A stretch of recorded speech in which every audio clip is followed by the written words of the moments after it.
27/8/2025 प्रातः मुरली ओम शांति बाप दादा मधुबन। मीठे बच्चे, अपनी सतोप्रधान तकदीर बनाने के लिए याद में रहने का खूब पुरुषार्थ करो। सदा याद रहे मैं आत्मा हूँ, बाप से पूरा वर्षा लेना है। प्रश्न क्या है? बच्चों को याद का चार्ट रखना मुश्किल क्यों लगता है? उत्तर है, क्योंकि कई बच्चे याद को ये याद समझते ही नहीं है। बैठते हैं याद में और बुद्धि बाहर भटकती है, शांत नहीं होती। वह फिर वायुमंडल को खराब करते हैं। याद करते ही नहीं तो चार्ट फिर कैसे लिखे? अगर कोई झूठ लिखते हैं तो बहुत दंड पड़ जाता है। सच्चे बाप को सच बताना पड़े। गीत है, तकदीर जगाकर आई हूँ। ओम शांति। रूहानी बच्चों को फिर भी रूहानी बाप रोज रोज समझाते हैं कि जितना हो सके देही अभिमानी बनो, अपने को आत्मा निश्चय करो और बाप को याद करो, क्योंकि तुम जानते हो हम उस बेहद के बाप से बेहद सुख की तकदीर बनाने आए हैं। तो जरूर बाप को याद करना पड़े। पवित्र सतोप्रधान बनने बिगर सतोप्रधान तकदीर बना नहीं सकते। यह तो अच्छी रीति याद करो। मूल बात है ही एक। यह तो अपने पास लिख दो। वहां पर भी लिखते हैं ना, तुम भी लिख दो। हम आत्मा है, बेहद के बाप से हम वर्षा ले रहे हैं। क्योंकि माया भुला देती है, इसलिए लिखा हुआ होगा तो घड़ी घड़ी याद रहेगी। मनुष्य ओम का व कृष्ण आदि का चित्र भी लगाते हैं याद के लिए। यह तो है नई ते नई दुनिया। यह सिर्फ बेहद का बाप ही समझाते हैं। ये समझने से तुम सौभाग्यशाली तो क्या, पदम भाग्यशाली बनते हो। बाप को न जानने कारण, याद न करने कारण कंगाल बन गए हैं। एक ही बाप है जो सदैव के लिए जीवन को सुखी बनाने आए हैं। बल याद भी करते हैं परंतु जानते बिल्कुल नहीं हैं। विलायत वाले भी सर्वव्यापी कहना भारतवासियों से सीखे हैं। भारत गिरा है तो सब गिरे हैं। भारत ही रिस्पॉन्सिबल है अपने को गिराने और सबको गिराने।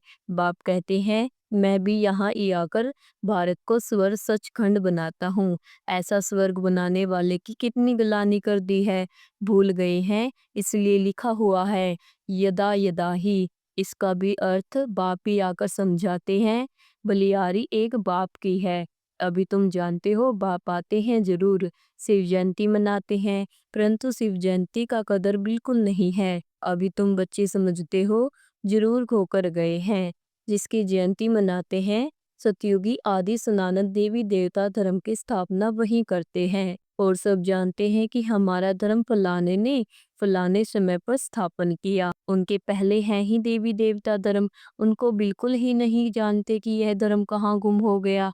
अभी बाप आकर समझाते हैं, बाप ही सबसे ऊंच है और किसी की महिमा है नहीं। धर्म स्थापन की महिमा क्या होगी?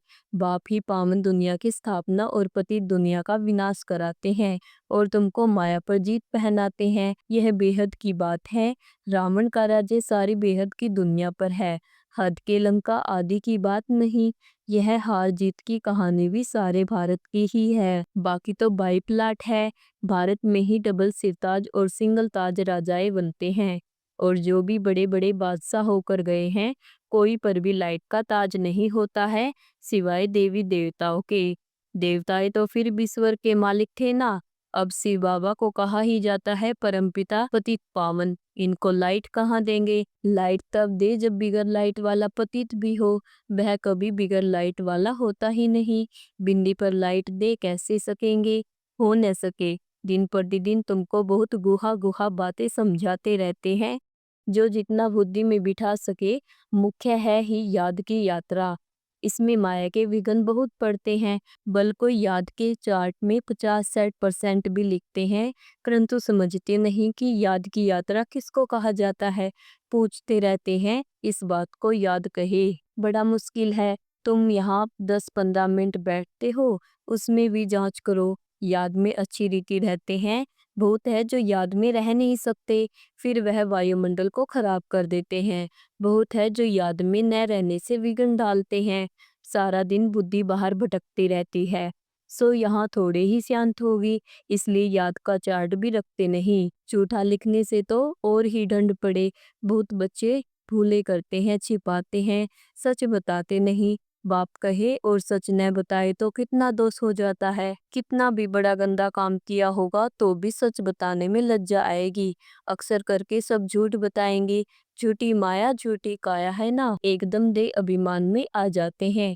सच सुनाना तो अच्छा ही है, और भी सीखेंगे। यहाँ सच बताना है, नॉलेज के साथ साथ याद की यात्रा भी जरूरी है, क्योंकि याद की यात्रा से ही अपना और विश्व का कल्याण होना है। नॉलेज समझाने के लिए बहुत सहज है, याद में ही मेहनत है। बाकी बीज से झाड़ कैसे निकलता है वह तो सबको मालूम रहता है। बुद्धि में 84 का चक्कर है, बीज और झाड़ की नॉलेज होगी ना। बाप तो सत्य है, चैतन्य है, ज्ञान का सागर है। उनमें नॉलेज है समझाने के लिए। यह है बिल्कुल अनकॉमन बात। यह मनुष्य सृष्टि का झाड़ है। यह भी कोई नहीं जानते, सब नेति नेति करते गए, ड्यूरेशन को ही नहीं जानते। तुम्हारे में भी बहुत थोड़े हैं जो अच्छी रीति जानते हैं, इसलिए सेमिनार भी बुलाते हैं। अपनी अपनी राय दो। राय तो कोई भी दे सकते हैं, ऐसे नहीं कि जिनके नाम है उनको ही देनी है। हमारा नाम नहीं है, हम कैसे देवें। नहीं, कोई को भी सर्विस अर्थ कोई राय हो, एडवाइज हो, लिख सकते हो। बाप कहते हैं कोई भी राय आए तो लिखनी चाहिए। बाबा इस युक्ति से सर्विस बहुत बढ़ सकती है। कोई भी राय दे सकते हैं। देखेंगे किस किस प्रकार की राय दी है। बाबा तो कहते रहते हैं किस युक्ति से हम भारत का कल्याण करें, सबको पैगाम देवे। आपस में विचार निकालो, लिखकर भेजो। माया ने सबको सुला दिया है। बाप आते ही हैं जब मौत सामने होता है। अब बाप कहते हैं सबकी वानप्रस्थ अवस्था है, पढ़ो न पढ़ो मरना जरूर है। तैयारियां करो न करो नई दुनिया जरूर स्थापन होनी है। अच्छे अच्छे बच्चे जो है वह अपनी तैयारियां कर रहे हैं। सुदामा का भी मिसाल लगाया हुआ है, चावल मुट्ठी ले आया। बाबा हमको भी महल मिलने चाहिए, है ही उनके पास चावल मुट्ठी तो क्या करेंगे। बाबा ने मम्मा का मिसाल बताया है, चावल मुट्ठी भी नहीं ले आई, फिर कितना उच्च पद पा लिया। इसमें पैसे की बात नहीं है, याद में रहना है और आप समान बनाना है। बाप की तो कोई फी आदि नहीं। समझते हैं हमारे पास पैसे पड़े हैं तो क्यों न यज्ञ में सवा कर दे, विनाश तो होना ही है, सब व्यर्थ हो जाएगा। इससे कुछ तो सफल करे। हर एक मनुष्य कुछ न कुछ दान पुण्य आदि जरूर करते हैं। वह है पाप आत्माओं का, पाप आत्माओं को दान पुण्य, फिर भी उसका अल्पकाल के लिए फल मिल जाता है। समझो कोई यूनिवर्सिटी कॉलेज आदि बनाते हैं, पैसे जास्ती हैं, धर्मशाला आदि बना देते हैं तो उनको मकान आदि अच्छा मिल जाएगा, परंतु फिर भी बीमारी आदि तो होगी ना। समझो किसने हॉस्पिटल आदि बनाई होंगी तो करके तंदुरुस्ती अच्छी रहेगी, परंतु उनसे सब कामनाएं तो सिद्ध नहीं होती है। यहाँ तो बेहद के बाप द्वारा तुम्हारी सब कामनाएं पूरी हो जाती है। तुम बनते हो पावन तो सब पैसे विश्व को पावन बनाने में लगाना अच्छा है ना। मुक्ति जीवन मुक्ति देते हो सो भी आधा कल्प के लिए। सब कहते हैं हमको शांति कैसे मिले, वह तो शांति धाम में मिलती है, और सतयुग में एक धर्म होने कारण वहाँ अशांति होती नहीं, अशांति होती है रावण राज्य में। गायन भी है ना, राम राज्य राम प्रजा, वह है अमरलोक। वहाँ अमरलोक में मरने का अक्सर होता नहीं, यहाँ तो बैठे बैठे अचानक मर जाते हैं। इसको मृत्यु लोक, उसको अमरलोक कहा जाता है। वहाँ मरना होता नहीं, पुराना एक शरीर छोड़ फिर बालक बन जाते हैं, रोग होता नहीं। कितना फायदा होता है। श्री श्री की मत पर तुम एवर हेल्दी बनते हो, तो ऐसे रूहानी सेंटर कितने खुलने चाहिए। थोड़े भी आते हैं वह कम है क्या। इस समय कोई भी मनुष्य ड्रामा के ड्यूरेशन को नहीं जानते हैं। पूछेंगे तुमको फिर यह किसने सिखलाया है, अरे हमको बताने वाला बाप है। इतने ढेर बीके हैं, तुम भी बीके हो, शिव बाबा के बच्चे हो, प्रजापिता ब्रह्मा के भी बच्चे हो। यह है ह्यूमैनिटी का ग्रेट ग्रेट ग्रैंडफादर, इनसे हम बीके निकले हैं। बिरादरियां होती हैं ना, तुम्हारे देवी देवताओं का कुल बहुत सुख देने वाला है। यहाँ तुम उत्तम बनते हो फिर वहाँ राज्य करते हो, यह किसी को बुद्धि में रह न सके। यह भी बच्चों को समझाया है, देवताओं के पैर इस तमोप्रधान दुनिया में पड़ न सके। जड़ चित्र का परछाया पड़ सकता है, चैतन्य का नहीं पड़ सकता। तो बाप समझाते हैं बच्चे, एक तो याद की यात्रा में रहो, कोई भी विक्रम न करो और सर्विस की युक्तियां निकालो। बच्चे कहते हैं बाबा हम तो लक्ष्मी नारायण जैसे बनेंगे। बाबा कहते हैं तुम्हारे मुख में गुलाब, लेकिन इसके लिए मेहनत भी करनी है। उच्च पद पाना है तो आप सामान बनाने की सेवा करो।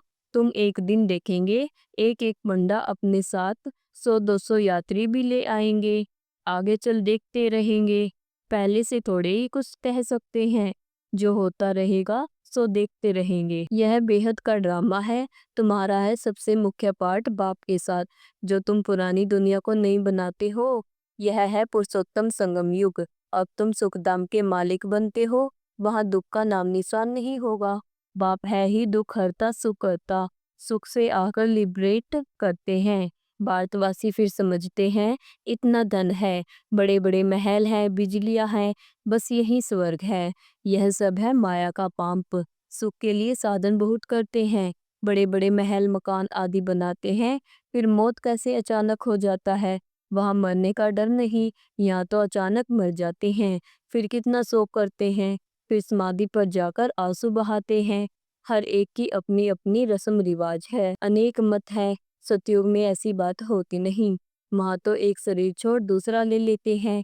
तो तुम कितना सुख में जाते हो, उसके लिए कितना पुरुषार्थ करना चाहिए। कदम कदम पर मत लेनी चाहिए। गुरु की व पति की मत लेते हैं। बातों अपनी मत से चलना होता है। आसुरी मत क्या काम देगी, आसुरी तरफ ही ढकेलेगी। अब तुमको मिलती है ईश्वरीय मत। ऊंचते ऊंच इसलिए गाया हुआ भी है, श्रीमद् भगवान वाच। तुम बच्चे श्रीमत से सारे विश्व को हेविन बनाते हो, हेविन के तुम मालिक बनते हो। इसलिए तुमको हर कदम पर श्रीमत लेनी है, परंतु किसी की तकदीर में नहीं है तो फिर मत पर चलते नहीं है। बाबा ने समझाया है, किसी को भी अपना कुछ अकल हो, राय हो तो बाबा को भेज देवे। बाबा जानते हैं कौन को राय देने लायक है। नए नए बच्चे निकलते रहते हैं। बाबा तो जानते हैं ना कौन से अच्छे अच्छे बच्चे हैं। दुकानदारों को भी राय निकालनी चाहिए। ऐसे यत्न करे जो बाप का परिचय मिले। दुकान में भी सबको याद कराते रहे। भारत में जब सतयुग था तो एक धर्म था, इसमें नाराज होने की तो बात ही नहीं। सबका एक बाप है। बाप कहते हैं माँ में कम याद करो तो तुम्हारे भी क्रम विनाश हो जाए, स्वर्ग के मालिक बन जाएंगे। अच्छा मीठे मीठे सिकलद्दे बच्चों, प्रीत माता पिता बाप दादा का याद प्यार और गुड मॉर्निंग। रूहानी बाप की रूहानी बच्चों को नमस्ते। धारणा के लिए मुख्य सार है, श्रीमत को चलकर सारी विश्व को स्वर्ग बनाने की सेवा करनी है। भूतों को आप समान बनाना है। आसुरी मत से अपनी संभाल करनी है। नंबर 2 है, याद की मेहनत से आत्मा को सतोप्रधान बनाना है। सुदामा मिसल जो भी चावल मुट्ठी है, वह सब सफल कर अपनी स्वर कामनाएं सिद्ध करनी है। वरदान क्या दिया बाबा ने, एक बाप दूसरा न कोई। इस दृढ़ संकल्प द्वारा अविनाशी अमर भव। जो बच्चे यह दृढ़ संकल्प करते हैं कि एक बाप दूसरा न कोई, उसकी स्थिति स्वतः और सहज एक रस हो जाती है। इसी दृढ़ संकल्प से सर्व संबंधनों की अविनाशी तार जुड़ जाती है और उन्हें सदा अविनाशी भव, अमर भव का वरदान मिल जाता है। दृढ़ संकल्प करने से पुरुषार्थ में भी विशेष रूप से लिफ्ट मिलती है। जिनके एक बाप से स्वर संबंध है, उन्हें सर्व प्राप्ति स्वतः हो जाती है। स्लोगन है, सोचना बोलना और करना तीनों एक समान बनाओ, तब कहेंगे सर्वोत्तम पुरुषार्थी। ओम शांति।